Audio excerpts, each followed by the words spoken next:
ಗಣೇಶ ಅಂದ ತಕ್ಷಣ ನಮಗೆಲ್ಲ ಗೊತ್ತು, ಜಗತ್ತಿನ ಒಡೆಯ, ಜಗತ್ತಿನ ದೊರೆ. ನಮಗೆಲ್ಲರಿಗೆ ಇವತ್ತು ಏನೇ ಆಗಿರ್ಬೋದು, ನಾವು ಏನೇ ಪೂಜೆ ಮಾಡೋಕ್ಕೆ ಮುಂಚೆ ವಿಘ್ನಗೆ ಗಣೇಶನಿಗೆ ಪೂಜೆ ಮಾಡ್ತೀವಿ. ಯಾಕಂದರೆ ನಮ್ಮಲ್ಲಿರ್ತಕ್ಕಂಥ ಯಾವುದೇ ತಪ್ಪುಗಳನ್ನು ಕ್ಷಮಿಸುವಂಥ ಶಕ್ತಿ ಇರೋದು ಗಣೇಶನ ಮಾತ್ರ. ಹಾಗಾಗಿ ಇವತ್ತು ನಮ್ಮ ಸಿಬ್ಬಂದಿ ಜೊತೆಗೆ ಗೌರಿ ಗಣೇಶ ಹಬ್ಬನ ಈಗ ತಾನೇ ಪೂಜೆ ಮುಗಿಸಿದೆವು. ಇವತ್ತು ಅದು ಪೂಜೆ ಆದ ತಕ್ಷಣ ಮಧ್ಯಾಹ್ನ ನಮ್ಮ ಸಿಬ್ಬಂದಿಗಳಿಗೆ ನಾನಾ ರೀತಿ ಗೇಮ್ಗಳು ಇರ್ತವೆ, ಕಲ್ಚರ್ ಪ್ರೋಗ್ರಾಮ್ ಇರುತ್ತೆ. ಅದಾದಮೇಲೆ ಮೇಜರ್ ಇರೋದು ಸಾಯಂಕಾಲ. ಇವತ್ತು ನಮ್ಮ ಸಿಬ್ಬಂದಿ ಹುಡುಗ ಹುಡುಗಿ ಯಾರೇ ಆಗಿರ್ಬೋದು, ಅವರ ಒಂದು ಡ್ಯಾನ್ಸ್ ಆಗಿರ್ಬೋದು, ಕುಣಿತ ಆಗಿರ್ಬೋದು, ಬೇರೆ ಬೇರೆ ಅವರ ಆ್ಯಕ್ಟಿವಿಟೀಸ್ ಇವತ್ತು ನಿಜಕ್ಕೂ ಅವರ ಕಲೆನ ಇವತ್ತು ನೋಡ್ಬೋದು ನಾವು. ಹಾಗಾಗಿ ಡ್ರಮ್ ಇರುತ್ತೆ, ಮ್ಯೂಸಿಕ್ ಇರುತ್ತೆ. ಅದು ಪ್ರತಿ ವರ್ಷವೂ ಲಾಸ್ಟ್ ಒಂದು 17 ವರ್ಷದಿಂದ ಈ ಗೌರಿ ಗಣೇಶನ ಮಾಡ್ಕೊಂಡು ಬರ್ತಾಯಿದ್ದೀವಿ. ದೇವರು ನಮ್ಮೆಲ್ಲರಿಗೂ, ನಮ್ಮ ಸಿಬ್ಬಂದಿಗೂ, ನಮ್ಮ BSMXಗೂ ಆ ಗಣೇಶನ ಆಶೀರ್ವಾದ ಯಾವಾಗಲೂ ಇರಲಿ, ನಿಮ್ಮೆಲ್ಲರಿಗೂ ಒಳ್ಳೇದು ಮಾಡಲಿ.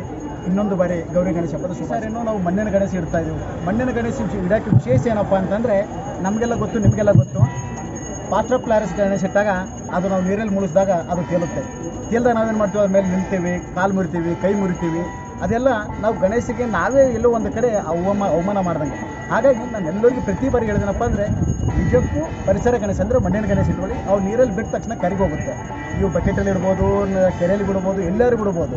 ಅದು ಕರಗಿದಾಗ ಮತ್ತೆ ಅದು ಮಣ್ಣನ್ನು ನೀವು ಅದಕ್ಕಾದ್ರೂ ಇದಕ್ಕೆ ಯೂಸ್ ಮಾಡ್ಬೋದು. ಹಾಗಾಗಿ ಒಂದು ಹೇಳೋಕ್ಕೆ ಇಷ್ಟಪಡ್ತೀನಿ, ಯಾರೇ ಆಗಲಿ ಮಣ್ಣಿನ ಗಣೇಶ ಇಡಿ ಪೂಜೆ. ಯಾಕಂದರೆ ನಮಗೆಲ್ಲ ಗೊತ್ತಿದೆ, ಪ್ರತಿ ವರ್ಷವೂ ವಿಜೃಂಭಣೆಯಿಂದ ಮಾಡ್ತಕ್ಕಂಥ ಹಬ್ಬ ಗಣೇಶನ ಹಬ್ಬ. ಇವತ್ತು ನಮಗೆಲ್ಲ ಗೊತ್ತಿದೆ, ಕೆಲವರು 5 ದಿನ ಇಡ್ತಾರೆ, ಕೆಲವರು 1 ದಿನ ಇಡ್ತಾರೆ, ಕೆಲವರು 11 ದಿನ ಇಡ್ತಾರೆ. ನಾವು ಭಕ್ತಿಪೂರ್ವಕವಾಗಿ ಗಣೇಶನಿಗೆ ನಾವು ಎಷ್ಟು ಪ್ರೇ ಮಾಡ್ತೀವಿ ಅಷ್ಟು ನಮಗೆಲ್ಲ ಚೆನ್ನಾಗಿ ಆಶೀರ್ವಾದ ಮಾಡ್ತಾರೆ. ಹಾಗಾಗಿ ಒಳ್ಳೆಯದಾಗಲಿ, ನಿಮಗೂ ಒಳ್ಳೆಯದಾಗಲಿ. ಗೌರಿ ಗಣೇಶ ಹಬ್ಬ